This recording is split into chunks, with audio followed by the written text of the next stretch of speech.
Happy birthday to you. Happy birthday to you. Happy birthday, dear Johnny. Happy birthday to you. Wow. We wish you a Merry Christmas. We wish you a Merry Christmas. We wish you a Merry Christmas and a Happy New Year. Sister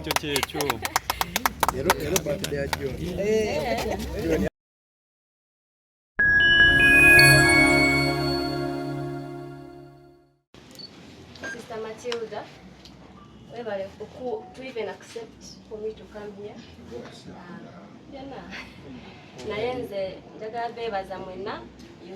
You took your time on Boxing Day. Netuja wano ku Mapera home.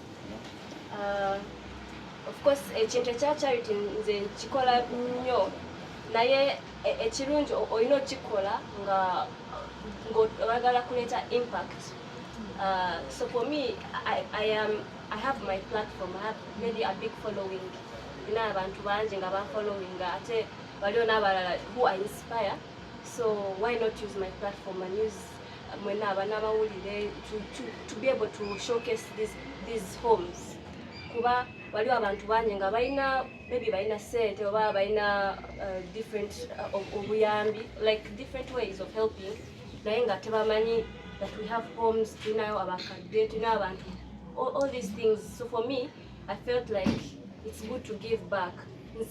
Si kugamba nti nina ebintu bingi oba nina sente nyingi, naye so akozesa what I have, the small I have, but also the platform I have, to be able to showcase what is going on. And of course, nazene team yange Likers Angels, we did this scouting to make sure we find out what's going on. It's challenging. I'm a Christian and I believe that it's always good to give back. I know you don't have to have a lot to give back, but whatever you can to give back, it's good. It also inspires others. So obanga olia wongo you follow me obanga omanyi, if you're able to see this, it's good to also come to this home over many other homes and go gather. Like, it's a good thing to give back because this year I've been grateful and I think it's a good thing. So for me, what better way to go home and sleep knowing that I've set a smile on the people who are less privileged. Yeah, so I would like to thank Sister Matilda. Okadde obudde, I came late, but I will not do it again. Okadde obudde today, and you welcomed me to your home, and I'm sure it will not be the last time. Yenda komawo ate yenda leta n'abalala who will come and be of my support. Yeah, so I think that's it. But I thank you all guys for being here and sparing your time to come here. One is my sister Laika. Yes. Webale kujja mu maka gaffe gano. Amaka gano bagayita mapeera bakateyamba stones. Amaka ag'abakadde betulabirira wano. So twaniriza mu maka gano. Amaka gano muweramu abantu abawera 6. Naye tutya mulimu n'ab'emyaka gyo naye nga ekibaawula kiri kimu nti bo balina obulemu balina engeri gye bateesobolamu bulungi naye nga betulina bonna si bakadde naye bantu bakulu bonna bali above 18 naye nga bano bannamawulire nabaaniriza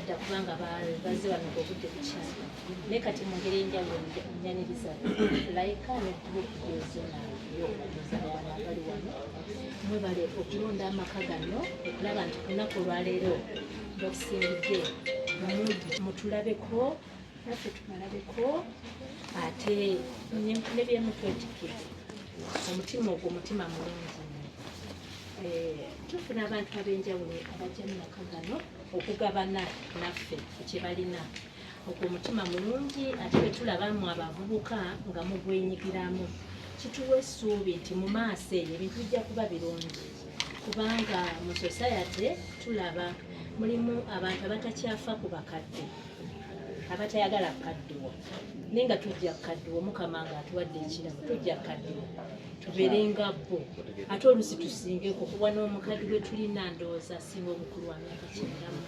93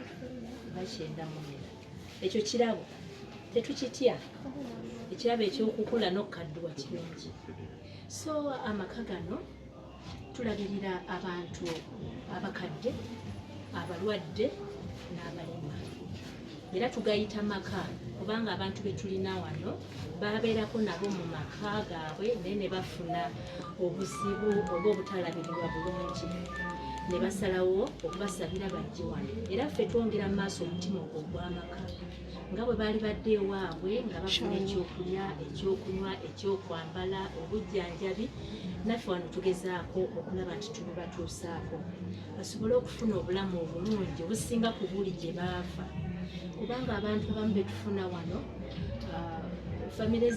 famire zaabwe oba abantu baabwe bano bwe baakaddiwa oba bwe baalwala bali nga tebakyayagala kumanya ne baba abandonenga abalala tubafuna oba eyo mu malwaliro ne babasuula mu malwaliro oba abalala babeera eyo mu byalo naye nga tewali abafaako so kakati abantu bwe batyo betufuna mu kifo kino ate tubafuna nga bava mu different backgrounds tetufaayo ku ddiini oba ku ggwanga oba ku kala ffe tetubifaako naye tubaaniriza kasita tulaba nti bakwalifayinga okubeera mu kifo kino tubaaniriza ne tubaleeta wano ne tubalabirira nga tuyambibwako abantu gamu abantu ab'omutima omulungi abafaayo oba abawulidde ku bwetaavu bw'amaka gano ne mugamba tujja kujja tubakwatizeeko kyekiba kinasoose n'okubeebaza olw'okujja kwammwe ate n'okuleeta bye muleese nga tugenda kubigabanako